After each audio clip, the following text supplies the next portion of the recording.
Good morning, everyone. Previous classes we were discussing about the external factors that could influence the strategic management, and regarding that, now we are going to discuss about the strategic analysis using external analysis. In strategy analysis, now we'll talk detailed about the external analysis, the PESTEL analysis. So, PESTEL analysis is dealing with P stands for political, E stands for economical, S stands for social, and T stands for technological, and E again stands here for environmental and legal aspects of an organization. So these are the PESTEL analysis factors that are to be identified. So definition, when we talk about PESTEL analysis, it is a tool to identify and analyze the external factors that influence the organizational performance, and it also supports the organization in decision making. So it is a compound of all these external factors that influence the organization. Then political factor, when we talk about the political factor, we can take up the concepts like government stability, policies, procedures, the regulations that are framed, the legislative laws that are framed, the political risk and instability, and even some factors that influence the political aspect due to some disasters. It could be natural or any big accidents or anything. All this comes under political. That all that is dealing with government and government factors are called as political factors. Secondly, when we are talking about economical factor, here we talk about the market growth, economical indicators, inflation rates. Inflation rates, it may rise or fall down. Onions and tomatoes are playing a vital role in as an example for inflations that occur. The currency fluctuations, the demonetization, for example, in India, we can take it off as an example, and consumer confidence and spending patterns. It changes according to the fund that can be raised to solve a situation that is arising. Industrial analysis.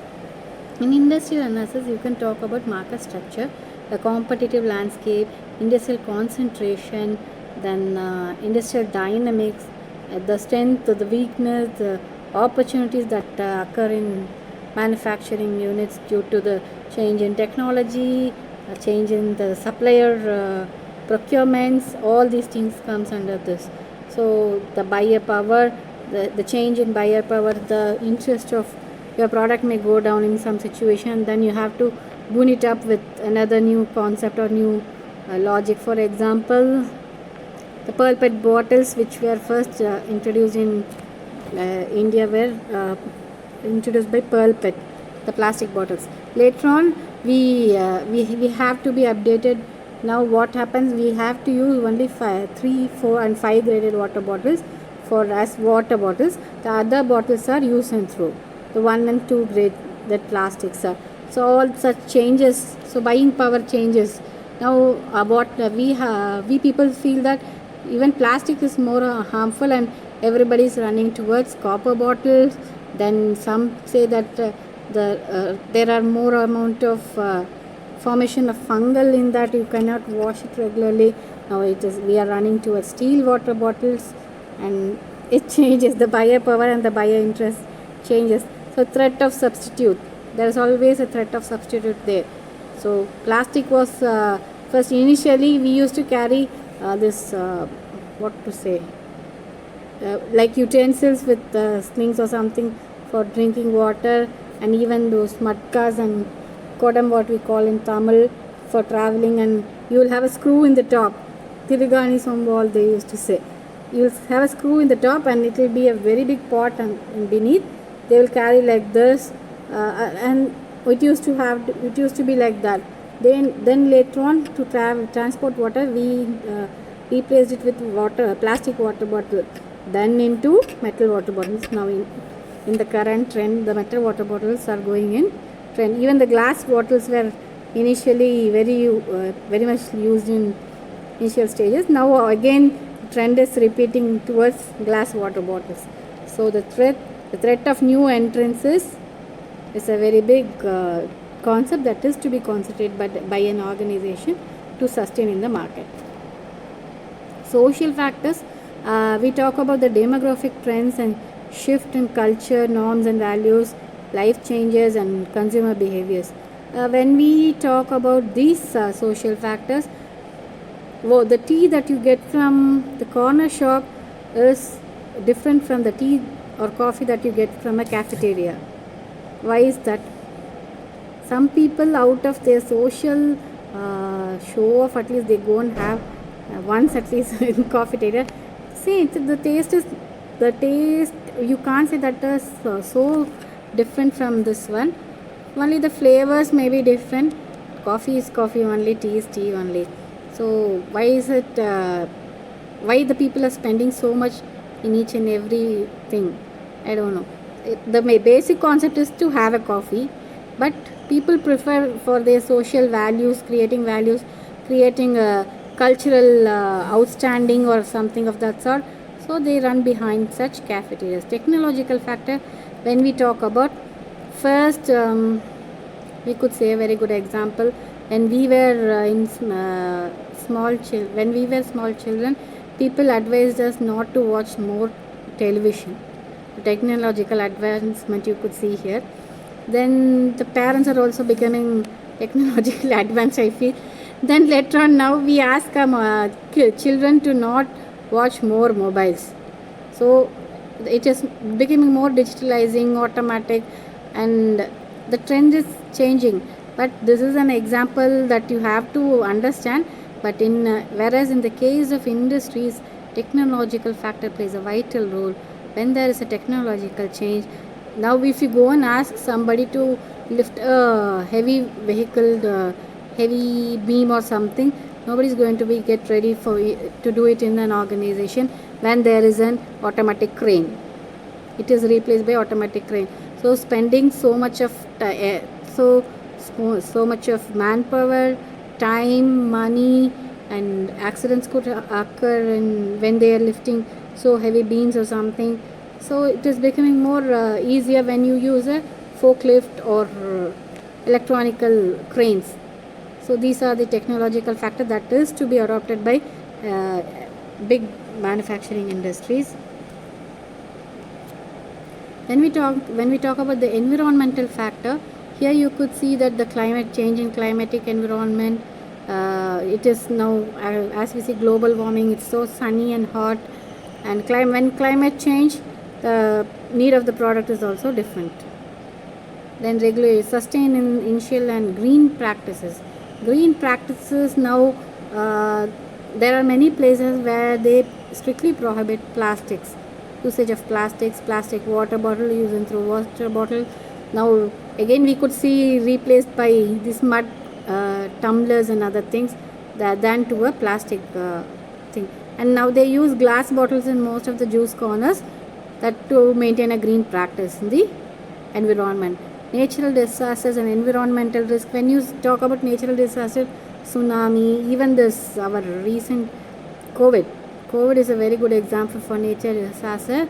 Then when such things occur, we have to be well planned and strategized to live a life like without more luxury, without more expectations and everything. You have to frame a very balanced life, I feel so.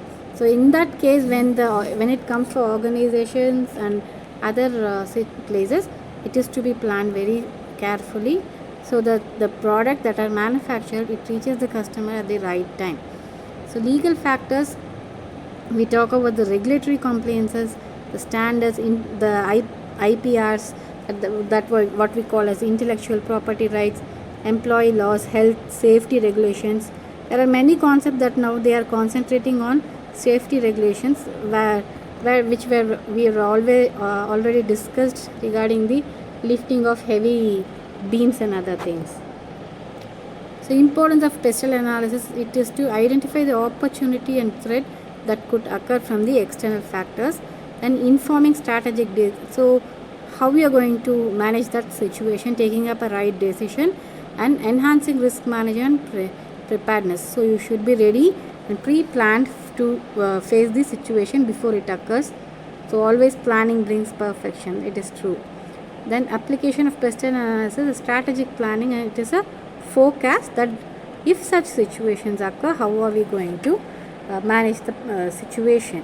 So it could be for a new product, it could be for an old product, or entry into or expansion into a new market strategy, or risk assessment and mitigation that could occur in the thing. Then the challenges and the limitations of pestle analysis, the complexity and interdependencies. You cannot find a product. For example, we could take steel bottles. Are all the steel bottles in same shape? No. Somebody wants it in a wide mounted steel bottle to wash it more easily. Somebody wanted to be more handy to hold and drink. So the complexity and the interdependency and the need of the product changes to customer. Then data availability and reliability. When such situation arises, you can go and check for the previous data or something, that how did they handle the situation. In COVID situation, everybody were searching for the 10-20 generations thing, where before COVID we would found the plague and many such diseases which occurred each and every 20 years once. So there were many videos regarding that also. You can pre-plan for the disasters and sudden such situation. And interpretation and analysis basis, you have to analyze before doing taking any action to how the situation was handled in previous cases. So there are two cases. One case is Tesla, how they handle the pestle model, and one is with McDonald, how they handle the pestle model. You could work out with this and you could get a better idea. So when we recap this session, we can see that the pestle analysis as a strategic tool. It is a tool for environmental scanning, external environmental and the external factors that are to be analyzed previously, and how can we handle the situation when it arises. And call to action. So what all actions can we take from the previous recordings, previous situations, how did they handle, all could pave a very good helpful way for our situations. So thank you for giving me an opportunity. Thank you for this opportunity. Thank you.